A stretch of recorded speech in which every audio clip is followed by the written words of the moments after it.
देश का मिजाज नॉर्थ ईस्ट। लेट्स माइक देश का मिजाज और खबरें उत्तर पूर्व से। गुवाहाटी के बारसापारा स्टेडियम में भारत और दक्षिण अफ्रीका के बीच टेस्ट सीरीज के दूसरे मैच का पहला दिन रोमांचक रहा, जहां दक्षिण अफ्रीका ने टॉस जीतकर पहले बल्लेबाजी करते हुए 6 विकेट पर 247 रन बनाए। कप्तान तेम्बा बाउमा ने 41 रन की पारी खेली, लेकिन कुलदीप यादव ने 3 विकेट लेकर भारत को मजबूत वापसी दिलाई, जिसमें ट्रिस्टन स्टब्स 49 और रियान वुडलर 13 रन के विकेट शामिल हैं। मोहम्मद सिराज ने स्टम्प्स से ठीक पहले 28 रन पर खेल रहे टोनी डी जार्जी को आउट कर छठा झटका दिया। स्टम्प्स पर सेनुरन मुथुसामी 25 और काइल वेरेन 1 रन पर नाबाद हैं।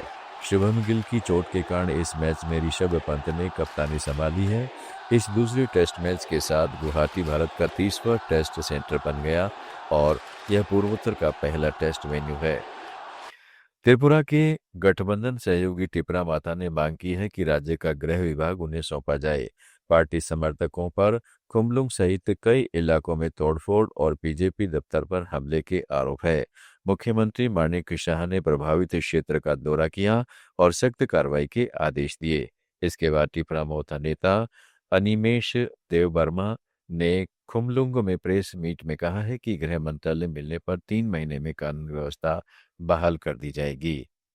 मेघालय के गारो हिल्स में सबसे बड़े मोटर स्पोर्ट्स इवेंट बिल गारो एक्स के 10वें संस्करण का आगाज हुआ। तुरा में रोंगको ब्रिज से तुरा मोटर स्पोर्ट्स क्लब के सलाहकार एडम किड एम संगमा ने 33 ड्राइवरों को हरी झंडी दिखाई।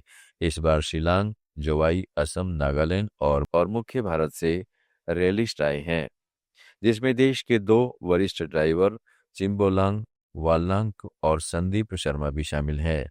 खास बात यह है कि तुरा की नोचे अरान चिमिक्स्या संगमा एकमात्र महिला ड्राइवर के रूप में पहली बार हिस्सा ले रही हैं। पहला चरण अगुरागरे के पास 5 किलोमीटर लंबी कठिन हिल क्लाइंब का रहा।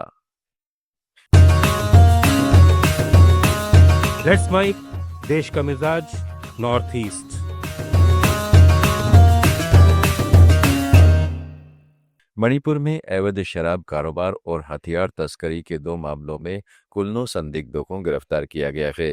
इम्फाल वेस्ट जिले के फाइंग बाजार में पुलिस ने 7 लोगों को एक गुप्त शराब फैक्ट्री चलाने के आरोप में पकड़ा, जहां से 200 लीटर के ड्रम, बॉटलिंग्स मशीनें, नकली ब्रांड वाली कार्टन और एक मिनी ट्रक बरामद किया है। उसी दौरान इम्फाल ईस्ट के विभिन्न इलाकों में सुरक्षा बलों ने 2 अन्य को हथियारों और संचार उपकरणों के साथ हिरासत में लिया है, जिसमें एक SLR राइफल, कारतूस, वायरलेस सेट और मोबाइल फोन शामिल है। अरुणाचल प्रदेश में 15 दिसंबर को होने वाले पंचायती राज और नगर निकाय चुनाव से पहले एक बार फिर धन बल की राजनीति चर्चा में है। मुख्यमंत्री पेमा खांडू ने ईटानगर में मीडिया से बातचीत में कहा कि पंचायतों चुनाव में पैसे और बिरादरी की राजनीति नहीं होनी चाहिए। इसके लिए उन्होंने सामुदायिक संगठनों से इस संस्कृति को रोकने में मदद मांगी।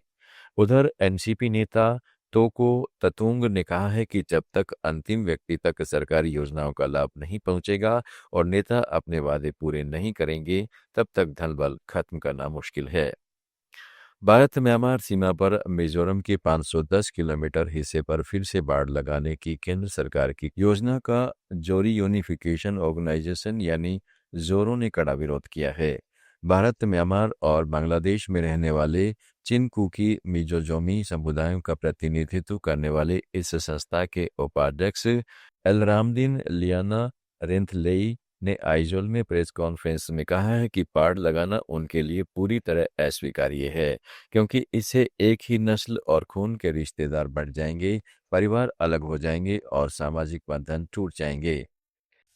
आप सुन रहे थे let's mic more than radio. Follow कीजिए हमें हमारे सोशल मीडिया प्लेटफॉर्म्स पर। It's time for news. It's time for more than radio. Presenting the first radio news app, Let's Mic. Let's Mic, a news-based app on your phone where you get to watch and listen news, talk shows, interviews, radio show podcasts. On Let's Mic, you get all relevant information